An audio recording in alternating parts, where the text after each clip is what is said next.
কেন্দ্রীয় বিজেপি সরকারের আনা কালা আইন ওয়াকফ অ্যামেন্ডমেন্ট অ্যাক্ট ওয়াকফ সংশোধনী আইন এর বিরুদ্ধে দেশের সর্বোচ্চ আদালতে সুপ্রিম কোর্টের রিট পিটিশন দাখিল করলেন ভরতপুরের বিধায়ক হুমায়ুন কবির।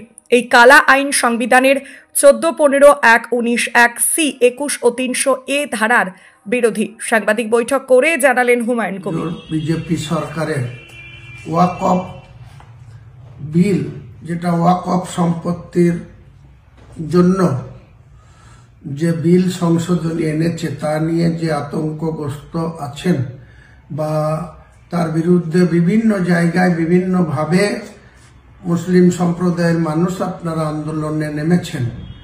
আমি আপনাদের সেই আন্দোলনকে, শান্তিপূর্ণ আন্দোলনকে সম্পূর্ণরূপে সমর্থন করি, আগামী দিনেও করব।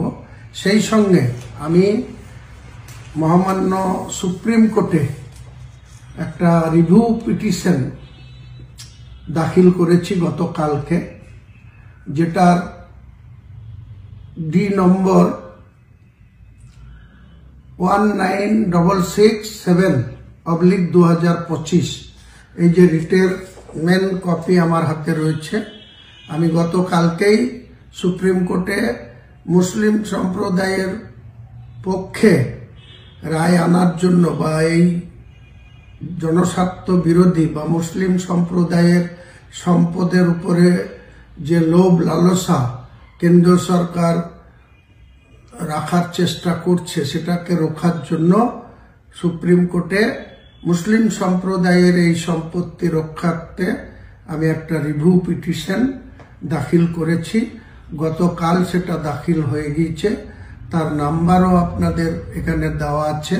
এই 84 পেজের এই রিভিউ পিটিশন আমাদের মান্য হাইকোর্টের অ্যাডভোকেট এবং সুপ্রিম কোর্টেও তিনি বিভিন্ন কেস লড়েন, ফিদ্দুস শামীম সাহেব, তার মাধ্যমে এবং আরও 2 জন অ্যাডভোকেটকে লাগানো হয়েছে। টোটাল 3 জন অ্যাডভোকেট আমার হয়ে এই রিট পিটিশনে সুপ্রিম কোর্টে হিয়ারিংয়ে অংশগ্রহণ করবে। ইনশাল্লাহ নিশ্চয় সুপ্রিম কোর্ট এই রিট পিটিশনকে বা আরো যারা রিট পিটিশন ফাইল করেছেন তাদের রিট পিটিশনের গুরুত্ব বুঝে সুপ্রিম কোর্ট আগামী দিনে কেন্দ্র সরকারের এই কালা কানুন বা মুসলিম সম্প্রদায়ের সম্পদের উপরে বেআইনি হস্তক্ষেপ, নিশ্চয়ই আগামী দিনে আমরা কামিয়াবি হব বা আমরা শান্তিপূর্ণভাবে এই লড়াইয়ে আমরা লড়ে আমরা মুসলমান সম্প্রদায়ের সম্পদকে আগামী দিনে আন্দোলন শান্তিপূর্ণ চলবে, তার সত্যি সুপ্রিম কোর্টে আইনি লড়াইও আমরা চালিয়ে যাব। কাজে সমস্ত মুসলমান সম্প্রদায়ের মানুষকে আন্দোলন আপনারা শান্তিপূর্ণ রাখুন, শান্তিপূর্ণ জমায়েত করুন, শান্তিপূর্ণভাবে আন্দোলন করুন। আপনাদের আন্দোলনে যাতে অন্য ধর্মাবলম্বী মানুষ বা অমুসলিম ভাইয়েরা যাতে কোনো রকম দুঃখ না পায়, আঘাত না পায় বা তাদের কোনো ক্ষতি না হয়, সেটা অবশ্যই আপনারা গুরুত্ব দিয়ে দেখবেন। যারা আয়োজক বা যারা এই সমস্ত আন্দোলনের নেতৃত্ব দিচ্ছেন তারা সবাই আমরা সর্বধর্মাবলম্বী মানুষের কাছে আমাদের শান্তির বার্তা বা এই শান্তির মেসেজ আমরা যেন সবাইকে দিতে পারি এবং মুর্শিদাবাদ জেলায় আবার পুনরায় যাতে শান্তিপূর্ণভাবে আমরা উভয় সম্প্রদায়ের মানুষ ব্যবসা বাণিজ্য চাকরি সমস্ত কিছু কাজে যাতে আমরা একসাথে করতে পারি, আমাদের বাজার দোকান ব্যবসা সমস্ত কিছু সম্পৃক্তি রেখে যাতে আমরা চলতে পারি, এটাই আমাদের আসল লক্ষ্য হওয়া উচিত।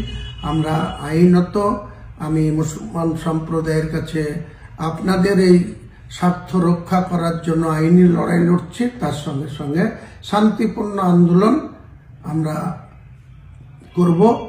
আগামী 28শে এপ্রিল বহরমপুর শহরে একটা এই স্বাধিকার রক্ষা মঞ্চের পক্ষ থেকে প্রায় 50,000 লোকের জমায়েত করে আমরা আগামী দিনে এই ওয়াকফ বিল যাতে আগামী দিনে কেন্দ্র সরকার পিছু হটতে বাধ্য হয়, সেটাও আমরা শান্তিপূর্ণ আন্দোলনের মাধ্যমে এই জেলার সংখ্যাগরিষ্ঠ মানুষের পক্ষে কথা বলবো আগামী 28 এপ্রিল বহরমপুর টেক্সটাইল